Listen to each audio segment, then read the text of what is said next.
We're going to come back to the title race talk a little bit later in the show. But I wanted to play a clip. And I wanted to play a clip because I've been waiting to debate this all week. And I was hoping to hear from Yardman.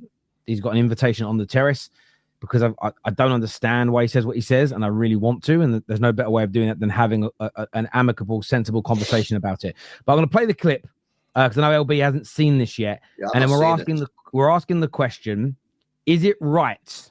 Is it right or wrong to not celebrate your team winning a football match? Just take a listen. I mean, people saying that I'm always being negative, nothing can please, but they don't understand. I'm not going to jump and cheer for this win. I'm not going to jump for joy when we win a game. What I want to see is a title. Because I see we win every season. We see we win in game out, 2 seasons, 3 seasons ago. We've been leading the Premier League. We look like we're going to win the Premier League and we didn't do it. So for me to come here today and get a win, and then they're going to expect me to jump and joy and cheer and do everything and jumping off, I'm not going to do that. I'm not going to do that. And what I want to see is a trophy. I want to see the Premier League. I want to see the Champion League. You understand? That's so goes to games, but isn't going to celebrate and cheer for a win only when they win a trophy. What do you guys make of that? And of course, viewers, I want to get your opinions on this because we see a lot of this in football now. I remember beating City last season and being told by Man United fans, why are we celebrating? We're still crap. I'm like, bragging rights. That's all just bullshit. It means nothing. There are a percentage of football fans now that have this kind of view of the game, that scoring goals that don't lead to winning anything or winning games that don't lead to winning anything are almost irrelevant, and it shouldn't be celebrated. I'm going to go to Dan on this because you're also like Yardman. You spend your hard-earned cash going to games. Do you understand this perspective and point of view? Not at all. It really, really frustrates me. Like I said, I was there when he was doing that interview, and I just wanted to jump in the interview and just get involved because it really, really frustrates me. Get involved. What do you mean? Get involved, bro? I just wanted. No. Honestly, I wanted to just get in there and just say, listen, mate.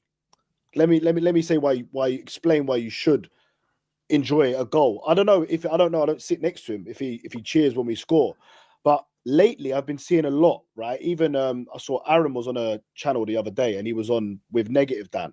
So we had 2 negative Arsenal fans on together. But all they were doing was just we just won, and they were still just nitpicking all the things. We haven't scored enough goals, although we had scored the most goals. Until City had scored that goal, we had scored the most joint in the Premier League. But for me, when you go to a game, it's Arsenal, for even more now, we're going for a title. So the fact it could be a goal that ends up contributing to a title win gives you even more reason to cheer the goal and to be happy after the win, especially when you go top of the league. If you can't go happy when you go top of the league, then I think you're watching the wrong sport. When you go out on a Saturday, you go out, you meet your mates, you have a few beers, or you go and get something to eat, or whatever you do, it's all part of the day. Then you go and watch your team play.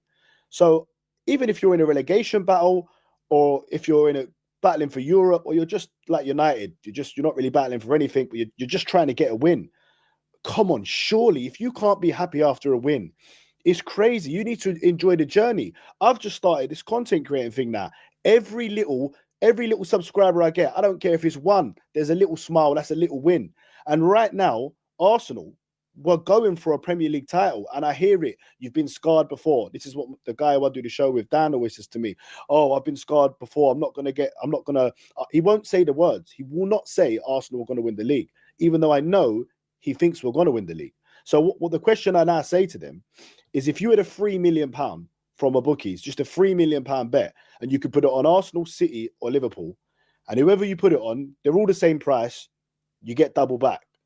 And he said City, but I know he thinks that Arsenal's going to win the Premier League, but it's a coping mechanism. And I don't know if Yardman celebrates the goals when he's in the stadium, but why are you going to a football match? Why are you going if you're not going to celebrate? You're going there to what? To moan and to wait to the 38th game, and then God knows what you're going to do in that 38th game.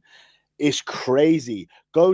Honestly, I don't know what people do in their lives, their personal lives, and all of that. I don't know if that comes to something to do with it or not. But me, when I go to football, I'm going to cheer my team 100% behind them. And yeah, I'll moan at certain players if they do certain things in the heat of the moment. But I'm going to back my team, back my manager, anyone who's wearing a red shirt. I'm getting behind them. And if we win, happy days. We got the 3 points. I'm not going to be celebrating all night and for the rest of the week, but I'm going to be happy for the rest of that week until we play again. Simple as that. If you cannot celebrate your team winning, why are you watching football? I don't understand it. I really do not understand it at all.